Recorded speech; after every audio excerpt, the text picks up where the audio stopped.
Medical ವಿದ್ಯಾರ್ಥಿಗಳಿಗೆ, ಅದರಲ್ಲೂ ಕೂಡ MBBS ಕಂಪ್ಲೀಟ್ ಮಾಡಿದಂಥ ಮತ್ತು MD ಮಾಡ್ತಿರುವಂಥ ವಿದ್ಯಾರ್ಥಿಗಳು, ಅದರ ಜೊತೆಗೆ ನರ್ಸಿಂಗ್ ಮಾಡ್ತಿರುವಂಥ ವಿದ್ಯಾರ್ಥಿಗಳಿಗೆ ಒಂದು ಶುಭ ಸುದ್ದಿ ಸಿಗುವಂಥ ಅವಕಾಶಗಳು ಅತಿ ಹೆಚ್ಚಾಗಿದೆ. ಯಾಕಂದರೆ ವಿದೇಶದಲ್ಲಿ ಅತಿ ಹೆಚ್ಚಿನ ಜಾಬ್ನ ಅವಕಾಶಗಳು ಇದೆ. ಈ ಹಿನ್ನೆಲೆಯಲ್ಲಿ ಸರ್ಕಾರನೂ ಕೂಡ ಸಾಕಷ್ಟು ಸಹಕಾರ ಕೊಡಲಿಕ್ಕೆ ಮುಂದಾಗ್ತಾ ಇದೆ.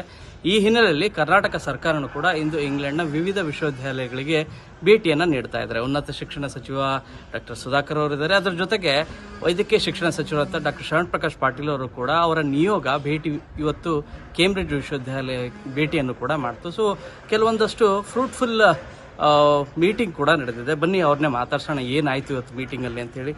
ನಿರ್ಭೀತ, ನಿಷ್ಪಕ್ಷಪಾತ, ವಿಶ್ವಾಸಾರ್ಹ ಸುದ್ದಿಗಳಿಗೆ ಮತ್ತೊಂದು ಹೆಸರಾಗಿರುವಂತ News18 ಕನ್ನಡ ಈಗ ಆಪ್ನಲ್ಲೂ ಲಭ್ಯವಿದೆ. ದಯವಿಟ್ಟು ಇಲ್ಲಿರುವಂತ QR ಕೋಡ್ ಸ್ಕ್ಯಾನ್ ಮಾಡಿಕೊಂಡು ಆಪ್ ಡೌನ್ಲೋಡ್ ಮಾಡೋದಕ್ಕೆ ಮರಿಬೇಡಿ. ನಿಮ್ಮ ಬೆಂಬಲ ಹೀಗೆ ಸದಾ ನಮ್ಮೊಂದಿಗಿರಲಿ. ಧನ್ಯವಾದ. ಸರ್, ಇವತ್ತಿನ ಸಭೆಯಲ್ಲಿ ಏನು ಚರ್ಚೆ ಆಯಿತು? MOU ಏನಾದರೂ ಆಗುವಂಥ ಚಾನ್ಸಸ್ ಇದೆಯಾ?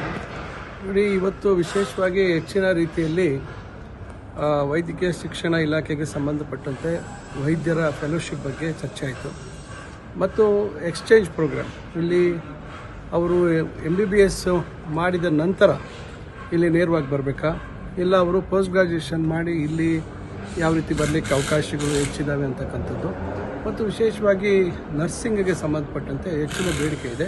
ಅದರ ಬಗ್ಗೆ ಕೂಡ ಒಂದು ಆರೋಗ್ಯಕರವಾದಂಥ ಚರ್ಚೆಗಳಾಗಿದೆ. ಮುಂದೆ ಅದನ್ನು ಹೆಚ್ಚಿನ ರೀತಿಯಲ್ಲಿ ಅದರ ಚರ್ಚೆಗಳನ್ನು ಮುಂದುವರಿಸ್ತಕ್ಕಂಥದ್ದು ಆಗ್ತಾಯಿದೆ. ಆಮೇಲೆ ನಮಗೆ ತಾಂತ್ರಿಕ ಶಿಕ್ಷಣ ಇಲಾಖೆಗೆ ಸಂಬಂಧಪಟ್ಟಂತೆ ಡಾಟಾ ಸೈನ್ಸು ಮತ್ತು ಇತರ ಬೇರೆ ಬೇರೆ ಏನೋ ರೀತಿಗಳಲ್ಲಿ ಈಗಾಗಲೇ ಭಾಳಷ್ಟು ಜನ ವಿದ್ಯಾರ್ಥಿಗಳು ವಿದೇಶಗಳಲ್ಲಿ ಏನೋ ಅದು ಗ್ರೇಟ್ ಬ್ರಿಟನ್ ಇರ್ಬೋದು ಅಥವಾ ಯುರೋಪ್ ಇರ್ಬೋದು ಅಥವಾ ಅಮೇರಿಕಾ ಇರ್ಬೋದು, ಭಾಳಷ್ಟು ರೀತಿ ಏನೋ ಎಲ್ಲೆಲ್ಲಿ ಅವರ ಆಸೆ ಪಟ್ಟಂಥ ವಿಷಯಗಳ ಅವಕಾಶಗಳಿದ್ದಾವೆ ಅಲ್ಲೆಲ್ಲ ಹೋಗುವಂಥದ್ದಿದೆ.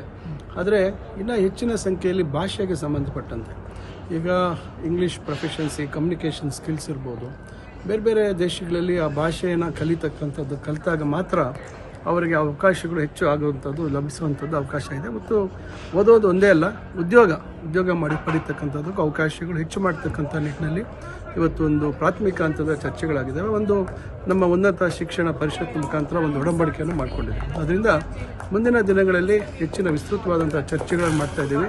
ಈಗ ಭಾಳಷ್ಟು ಬ್ರಿಟನ್ಗೆ ಸಂಬಂಧಪಟ್ಟಂತೆ ವಿಶ್ವವಿದ್ಯಾಲಯಗಳು ನಮ್ಮ ದೇಶದಲ್ಲಿ ಸ್ಥಾಪನೆ ಆಗ್ತಾ ಇದ್ದಾವೆ. ಈಗಾಗಲೇ ಬೆಂಗಳೂರಲ್ಲಿ ಈಗಾಗಲೇ 2 ಸ್ಥಾಪನೆ ಆಗಿದೆ. ಮುಂದಿನ ದಿನಗಳಲ್ಲಿ ಇನ್ನೂ ಒಂದು ಹೆಚ್ಚಿನ ಸಂಖ್ಯೆಯಲ್ಲಿ ಸ್ಥಾಪನೆ ಆಗುವಂಥ ಅವಕಾಶ ಇದೆ. ಇದು ಒಂದು ವಿದೇಶದ ವಿಶ್ವವಿದ್ಯಾಲಯಗಳು ಬೆಂಗಳೂರಲ್ಲಿ ಸ್ಥಾಪನೆ ಆಗುವುದರ ಜೊತೆಗೆ ನಮ್ಮ ವಿಶ್ವವಿದ್ಯಾಲಯಗಳ ಜೊತೆ ಒಡಂಬಡಿಕೆಗಳನ್ನು ಈಗಾಗಲೇ ನಾವು ಸುಮಾರು 3-4 ವಿಶ್ವವಿದ್ಯಾಲಯಗಳ ಜೊತೆ ಒಡಂಬಡಿಕೆಯನ್ನು ಮಾಡಿಕೊಂಡು ಕೆಲವು ವಿಷಯಗಳ ಬಗ್ಗೆ ಹೆಚ್ಚಿನ ಅಧ್ಯಯನವನ್ನು ಮಾಡ್ತಾ ಇರ್ತಕ್ಕಂಥದ್ದು ಇವು ಈಗಾಗಲೇ ಪ್ರಾರಂಭ ಆಗಿದೆ ನಮ್ಮ ರಾಜ್ಯದಲ್ಲಿ.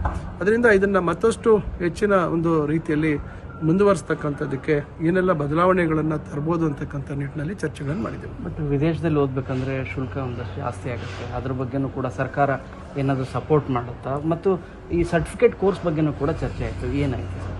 ನೋಡಿ, ಈಗ ವಿಶೇಷವಾಗಿ ಈಗ ವಿದೇಶದಲ್ಲಿ ವಿದ್ಯಾಭ್ಯಾಸ ಮಾಡುವಂಥವರಿಗೆ ಇವತ್ತು ಹಿಂದುಳಿದ ವರ್ಗ ಇಲಾಖೆ ಮತ್ತು ಅಲ್ಪಸಂಖ್ಯಾತರ ಇಲಾಖೆ ಮತ್ತು ಪರಿಶಿಷ್ಟ ಜಾತಿ ಪರಿಶಿಷ್ಟ ಪಂಗಡದ ಇಲಾಖೆಯಲ್ಲಿ ಅವಕಾಶಗಳಿದ್ದಾವೆ. ಅವರಿಗೆ ವಿದೇಶದಲ್ಲಿ ಅವರಿಗೆ ಸೀಟ್ ಸಿಗದಂಥ ಸಂದರ್ಭದಲ್ಲಿ ಈಗ ನಾವು ಕೂಡ ನಮ್ಮ ಉನ್ನತ ಶಿಕ್ಷಣ ಇಲಾಖೆಯಲ್ಲಿ ಟ್ಯೂನಿಂಗ್ ಪ್ರೋಗ್ರಾಮ್, ನಾವು ಕರ್ನಾಟಕ ಟ್ಯೂನಿಂಗ್ ಪ್ರೋಗ್ರಾಮಲ್ಲಿ 5 ಜನ ವಿದ್ಯಾರ್ಥಿನಿಯರು ಈ ವರ್ಷ ಬಂದಿದ್ದಾರೆ. ಅವರಿಗೆ ಸಂಪೂರ್ಣವಾಗಿ ಉಚಿತವಾಗಿ ಅವರು ಇಲ್ಲಿ ಫಾರಿನ್ ಕಾಮನ್ವೆಲ್ತ್ ಡೆವಲಪ್ಮೆಂಟ್ ಆಫೀಸ್ ಅಂತ ಹೇಳಿ ಅವರ ಮುಖಾಂತರ ಅವರು ಒಂದು 20 ಲಕ್ಷ, ನಮ್ಮ ಕಡೆಯಿಂದ ಸರ್ಕಾರದಿಂದ 20 ಲಕ್ಷ, ಈ ರೀತಿ ಎಲ್ಲೆಲ್ಲಿ ಅವಕಾಶಗಳು ಲಭಿಸುತ್ತೆ ಅಲ್ಲಲ್ಲಿ ನಾವು ಅದನ್ನು ಬಳಸ್ಕೊಳ್ಳೋಂಥ ಪ್ರಯತ್ನ ಮಾಡ್ತಾಯಿದ್ದೀವಿ. ಅದರ ಒಟ್ಟಾರೆಯಾಗಿ ನಮ್ಮಲ್ಲೇ ವಿಶ್ವವಿದ್ಯಾಲಯಗಳು, ವಿದೇಶದ ವಿಶ್ವವಿದ್ಯಾಲಯಗಳು ಸ್ಥಾಪನೆ ಆದಾಗ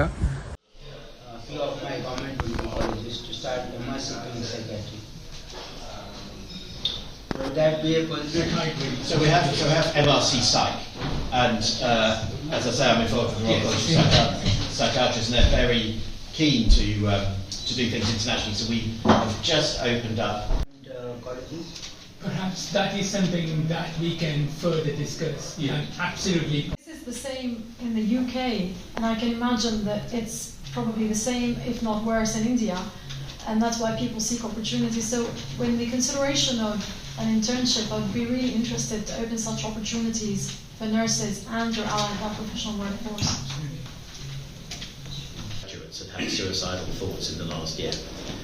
So I don't know if this is a problem in India, but certainly it's something that, you know, I went to university, not here, but in Oxford 30 years ago or more, and you know the mental health of students wasn't really something that was given a lot of attention, but now it is absolutely huge. So in fact the trust that I work for runs a specialist mental health service for the students in Cambridge, because that's how seriously it's taken.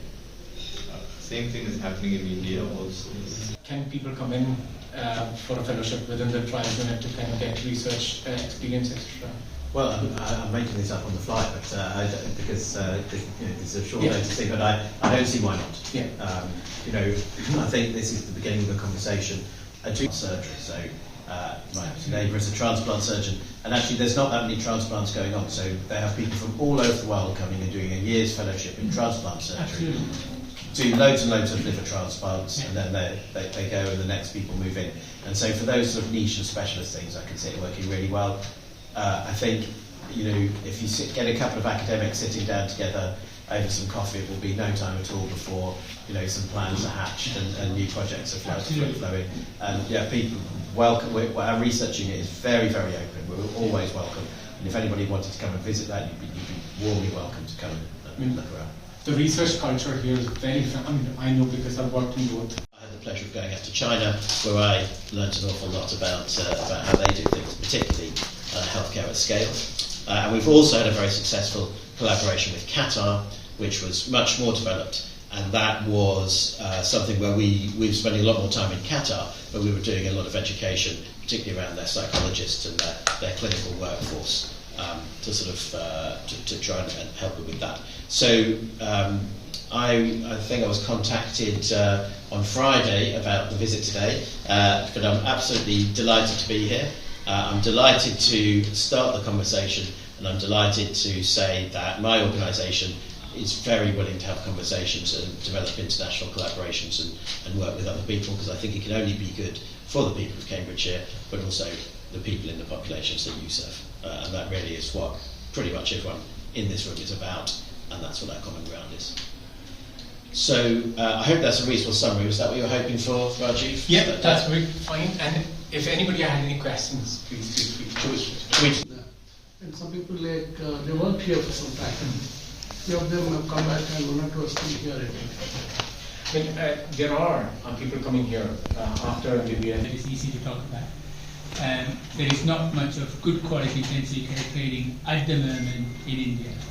And similarly, child psychiatry, old age psychiatry, addiction psychiatry, these are all going to be a big problem in India. For example, everyone in India is aging, and old age psychiatry is going to be the next big thing.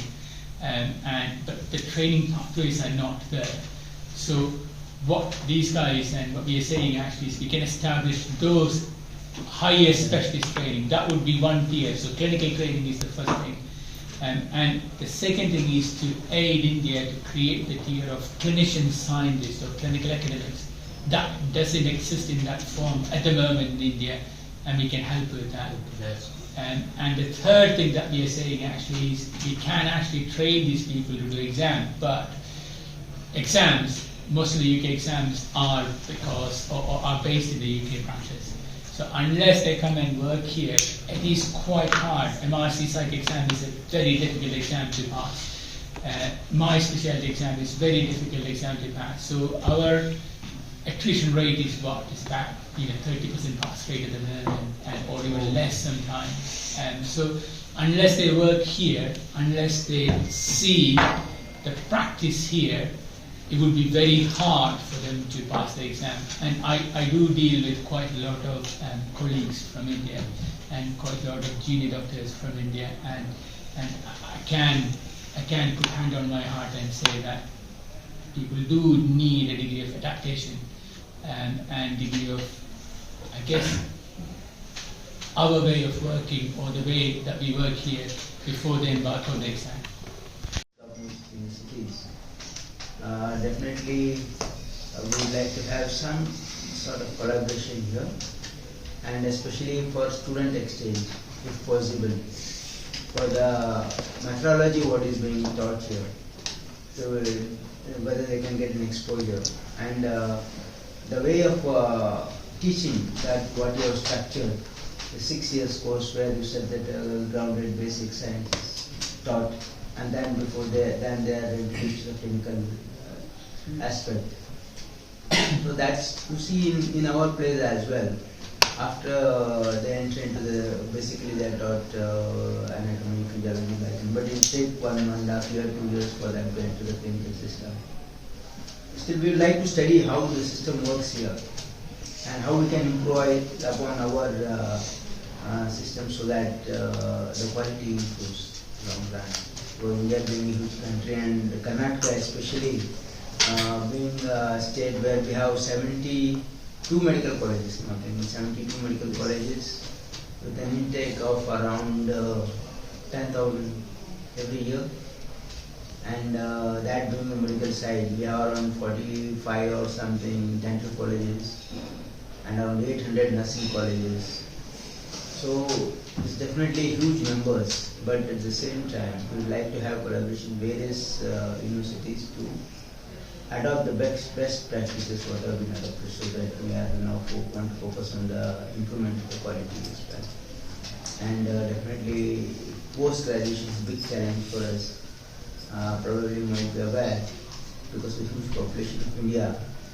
Now overall across the country we have 110,000 medical seats available for the students, and nearly 2.5 million students who compete for that in competitive exam. We have a national exam, NEET exam.